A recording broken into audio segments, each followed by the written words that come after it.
Let's go!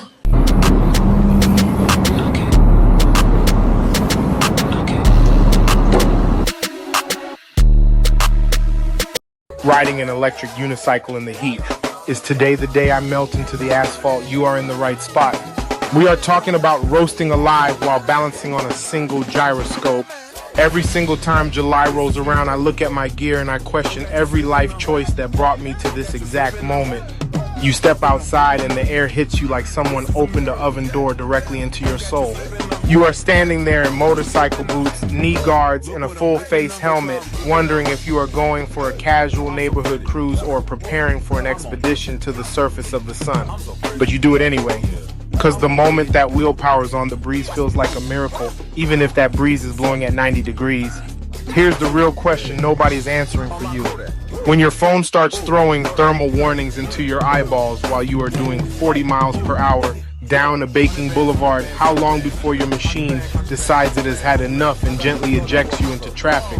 We are going to figure that out before this is over. Let us address the elephant in the room. Summer riding is a psychological thriller. You walk out your front door looking like a SWAT team member who got lost on the way to a rave. Your neighbors are watering their lawns in shorts and sandals, shaking their heads watching you strap into a spine protector when it is already 95 degrees before noon. They think you are auditioning for a low-budget superhero movie. They do not know you are sweating so much inside your helmet that you are essentially taking a steam bath while doing 70 feet per second. Problem: the gear situation in July is an absolute disaster zone. You need protection because pavement does not care what month it is, but wearing heavy armor in the summer turns your jacket into a portable sauna. You start peeling off layers because you cannot breathe, and the second you do that, the universe sends a loose pebble your way just to remind you why you bought the heavy gear in the beginning. Solution: you stop trying to fight physics and you start dressing like a smart human being. You trade the thick leather for high airflow mesh armor that actually lets the wind pass through your chest. You wear moisture-wicking layers that pull the sweat away from your skin instead of trapping it like a plastic bag. You protect your skin without turning your daily commute into a slow-cooking crockpot experiment. Problem: you finally get moving, but the sun is beating down on your battery pack like a magnifying glass on an ant farm. You check your diagnostic app and the internal temperature numbers are climbing into the danger zone. Your machine starts beeping at you because the controller is cooking inside its own casing and you are miles away from home with a dead battery and boiling asphalt beneath your feet. Solution: you change your riding habits before the machine forces you to walk. You avoid sitting at long red lights baking in direct sunlight. You find shaded side streets where the trees actually care about your well-being. You keep the wheel moving so the natural airflow can cool down, the heat sinks, and you give the machine a few minutes to rest in the shade when you stop for water. Problem: you are dealing with your own body overheating. Dehydration sneaks up on you faster than a tax audit. You are riding along feeling fine, and suddenly your vision gets blurry, your reaction time drops to 0, and you realize you have not had a drop of water since breakfast. The heat steals your focus right when you need it most. Solution: you strap a hydration backpack to your spine before you even touch the power button. You do not wait until you are thirsty to drink, because by that time, your brain is already working at half speed. You treat water like oxygen and you take regular sips at every stop sign, keeping your core temperature stable so you do not pass out in the middle of a busy intersection. Problem: the tires on the hot pavement behave completely differently than they do in the spring. The rubber gets soft and sticky, picking up every piece of glass and rogue nail on the street. You hit a patch of hot tar that feels like quicksand, and suddenly the wheel starts squirming underneath your feet like it is trying to escape. Solution: you lower your tire pressure just a fraction to compensate for the expanding air inside the tube caused by the brutal heat. You scan the road 20 feet ahead instead of staring at your front fender, dodging the melting patches of fresh blacktop and the debris that the heat makes stickier.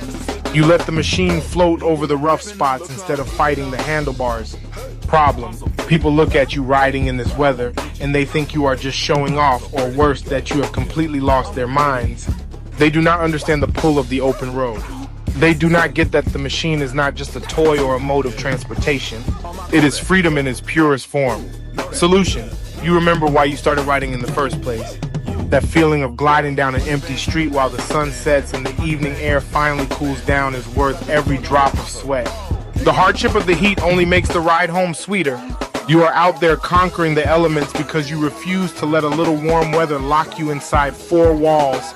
Problem: you hit a stretch of road where the heat radiating off the ground creates a literal mirage, making the pavement look like a shimmering lake.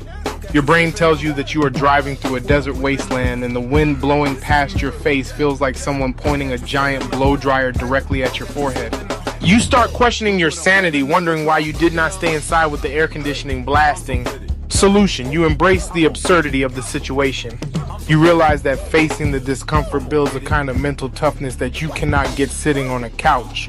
You treat the heat wave like an obstacle course, navigating the thermal currents and finding the pockets of shade where the buildings block the brutal glare.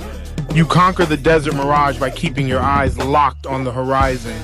Problem: you get back home after a long ride and your gear is soaked through with salt and sweat, smelling like a gym locker that has been locked in a car trunk for 3 weeks.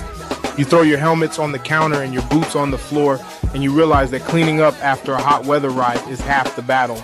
Solution: you set up a dedicated drying station right by the door with a fan blowing directly on your gear. You do not let the sweat sit in the foam and fabric breeding chaos because you know tomorrow morning the sun is going to rise and the cycle is going to start all over again. You take care of your equipment so your equipment takes care of you. So here's the answer to that question we opened up with earlier. When your phone flashes that thermal warning and your machine starts acting like it wants to retire, you do not panic. You pull over into the shade, you drink some water, you let the motherboard cool its circuits, and you respect the power of the sun. Because at the end of the day, the asphalt will always be there, but we want to make sure we are still here to ride it tomorrow. Thanks for watching.